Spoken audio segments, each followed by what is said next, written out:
Reverb is shutting down? Gibson acquires a major amp brand and a potentially new leaked model for 2021. We've got a lot to talk about today. Welcome back, Troglodytes, to your daily dose of guitar information, the Trogly's Guitar Show. Man, we haven't even hit NAMM time yet, and so much interesting things have happened just today on January 6th of 2021. So let's do a little bit of housekeeping first. The NAMM show is not happening traditionally. However, they still are doing like an online thing, and a bunch of other manufacturers are doing their own private events. So NAMM isn't happening, but it is still happening in a roundabout way. It's not going to be like all these other years, but we should see a bunch of new models drop here in the coming weeks. Now that we've got that out of the way, let's tackle something that's been giving people a heart attack this morning. If you have a Reverb account, you were likely sent this email this morning. It reads, "Important update to Reverb Sites." And it says, as of April 30th, 2021, they are no longer going to be supporting that service. Now, I know what that means, but a lot of people have been freaking out thinking that the Reverb site is going down. You know, like the whole enchilada that was just sold over to Etsy. No, guys, that's not what's happening. Reverb Sites was a thing that was introduced back in like 2017, where essentially Reverb would build you a website in which you could direct traffic to. That way you look a little bit more professional, rather than just being the Trogly's Guitar Show YouTube on Reverb. You send people to here.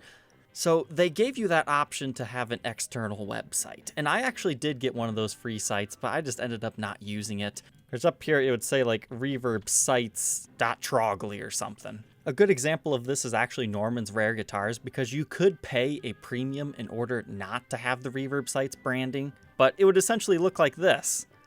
You could design it the way you wanted to. It'd be a very nice basic little website. And there's been many sellers that actually advertise in their title, "No sales tax if you buy from my Reverb Sites." And the whole sales tax thing is likely the reason that they've decided to shut this down, because I bet the government said, hey, if they're selling through your platform, through all that, you still need to be charging the sales tax. Because that was one way to get around it outside of private sales. But now that they're discontinuing this service, Reverb's kind of shot themselves in the foot with this, to be honest, because now they have to tell you how you can continue to run your website that'll be off of Reverb, so they'll no longer be getting their cut, and they've just given everybody a site to sidestep Reverb with. So I can see that kind of hurting Reverb here. But just to reiterate here, Reverb is not shutting down. They're just closing down the Reverb Sites program. So in the long scheme of things, it really doesn't affect you, but it does hurt sellers that were using their Reverb sites to kind of get around the Reverb having to charge sales tax. Because now I doubt Reverb is going to let you put that link in your description of the listings to lead them off the site. And now big news number 2. I woke up this morning, clicked on Instagram, looked through, see if there's anything new going on, and Gibson buys Mesa Boogie. I've got to say, I had absolutely no idea that this was going to happen. But at the same time, I think that's really cool. Mesa Boogie makes great amps, but they normally have that really modern vibe to them, at least in my opinion. I own a Mesa Boogie Mark 525. It's one of these guys right here. They're about $1,600 brand new. I think you can pick them up used anywhere between $1,000 to $1,200. They're fantastic amps. The only reason that I stopped using this thing is mainly because I had no idea how to dial it in. Very good for distorted tones. So I think this is a great move for Gibson, getting an iconic amp brand, because I had heard that they were trying to bring back the Gibson amps. I actually heard that from an ex-Gibson employee, I think 2 or 3 years ago, that they were kind of starting to get into it. So maybe by acquiring Mesa Boogie, they're going to be using some of those concepts within their own amps as well. So far, it's been confirmed that Mesa Boogie is now the home of the Gibson Custom Shop for amplifiers. So maybe they just realized, hey, we don't have the right resources for this. Let's absorb an already popular company to help us get our own brand of amps out. Because if you don't know, Mesa Boogie actually has a custom program, kind of like the Made to Measure, where you can get a flamed amp model if you want, if you're willing to pay, double for it. Now, if you're scared that they just bought a company and they have no idea what they're doing, they still have the original Mesa Boogie guy who founded it 51 years ago, Randy Smith. He is joining Gibson as the master designer and still being part of the Mesa Boogie brand. Now, I don't know if that's just like okay, you need to stay here for 5 years as part of the buyout agreement, but I think that's great that they have somebody that actually knows what they're doing with amps. So the Boogies should technically stay about the same, and we should have a nice kickstart to the Gibson amps that have been a long time in the making since they kind of discontinued them in like the late 90s, early 2000s. I still have one of the original Gibson Super Gold Tones.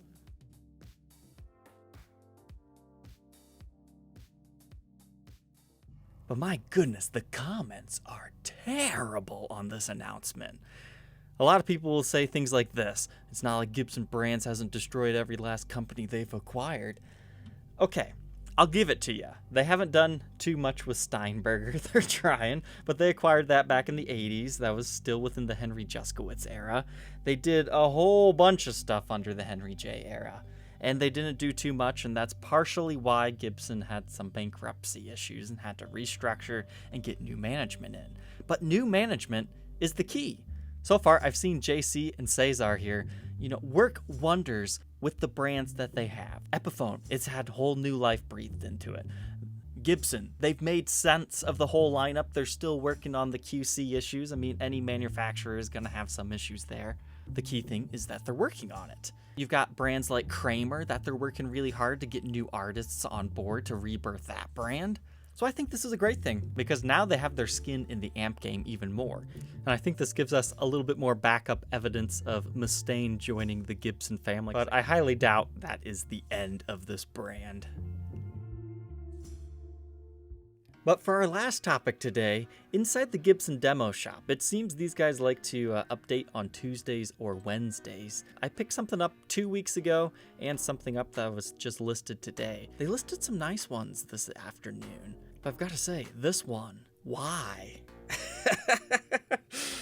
Why would they put the Vibrola plate on it? I mean, it looks cool on SGs, but on the Les Paul, I don't know about that one. Just seems rather out of place on this particular guitar. Oh, and this is a fantastic top on a Les Paul Signature. I doubt that'll last long either. But the one that most caught my attention was this: Gibson SG Standard Black Cherry Modified.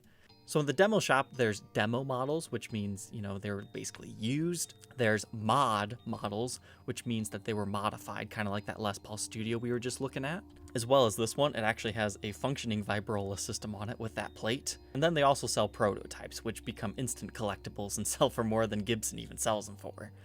But what caught my attention with this particular modded one is our serial number. It dates late 2020. Whereas most of these modified ones, like here's another one that they just screwed a plate on there so it looks cool, but you don't have to worry about tuning instability. But they generally are pretty old guitars that they're just clearing out of their warehouse. Like this one, I think that says 15. It's either 15 or 16, so that means that one's a good 4 years old. These guys, I believe, weren't they a 2014 model? Yep, 2014. But this one is so new. So I think that they've accidentally leaked a new model for 2021. I'm calling it right here, guys. We are going to see the introduction of the 70s SG to the original collection. Because if you look here, we have a 70s Flying V and a 70s Explorer. The 70s is a big booming area of the market right now that has received a lot of popularity. Now, in my opinion, 70s Flying Vs, they never really looked like that. They got some of the specs right, but not all of them. And the 70s Explorer, sure, they first reissued them in 1976 after the golden eras, and they were completely different. But one of the most iconic guitars from the 70s, in my opinion, is the SG. The 70s SG is super affordable. Relatively speaking anyways, about $2,500 is the most you're going to pay for a vintage SG Standard. People list them for way more all the time, but they simply don't sell. But this is what the iconic 70s SG looks like to me. The early 70s ones were a little bit different. They also had various models that weren't the standard. But when I think mid-70s to the early 80s before they put the output jack on the side, this is what I think. You get the harmonica bridge, 2 tarback humbuckers, the very iconic block inlays. I mean, these are very different from the 60s counterparts, but they're also like a third of the price. and they're just fantastic guitars in general. So now that we've seen that, take a look at this. We've got the return of the little block inlays. They've got the crown on the headstock. Sure, they don't have the tuners correct for this particular model. And notice we have the plush Gibson gig bag. It's kind of like a soft case essentially. And this one's under their modified program. I think what they were trying to do here is play off the Roxy SG. And you can kind of tell that influence because they had just sold one of those last week. Because you've got the Vibrola with the teaspoon arm. Sure, they didn't bother to, strip that off and whatnot and do all the other stuff that Roxy has. But I can see why they did that and why they took the pickup covers off. Technically, this is a standard instead of a special, but the whole thing is it's close enough for $14.99. I really don't see this guitar lasting long. I'm sure if I refresh the page, it's probably already gone. Yep, it's gone. Figured it might be. That was cool.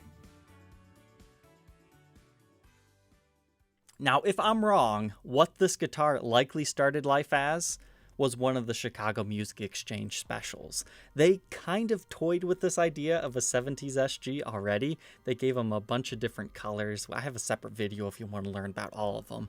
But I like this like dark olive drab green, some of the more exotic like yellow finished. But these guys got the same soft gig bag. They got the same headstock and tuners. They got the same block inlays. They just kind of changed things up as far as the plastics go. So this might have been a refinished version of one of those, or they just accidentally sprayed one of them the wrong colors if this is not an unofficial leaked prototype production run type thing. But in my opinion, that's the next place that they should take the 70s to. Give us the nice dark walnut finishes. Give us a nice reissue of the 70s SG, because it is a truly iconic guitar. The 60s SG lovers will tell you they're garbage, but I personally like them, especially if they get the neck profile right, because those have really slim nut widths, but then they kind of get bigger towards the 12th and they get a little bit fuller and rounder in the neck profile itself. And if Gibson's worried that it's not different enough from the regular SGs that they offer, might I suggest doing the version that was an unbound ebony fretboard that you would find in the early 70s. That would differentiate it from all the other ones and still be a really cool guitar to get excited about. And I'm sorry, the harmonica bridge is 1000% mandatory, so only time will tell on that. So, Troglodytes, thank you for tuning into our current events topic today. I'm sure we're going to have a lot more episodes just like this one because this is the big time for manufacturers to show you all their stuff. Thank you for tuning in today. Don't forget to like, comment, and subscribe, and we will see you tomorrow on the next episode. Take care.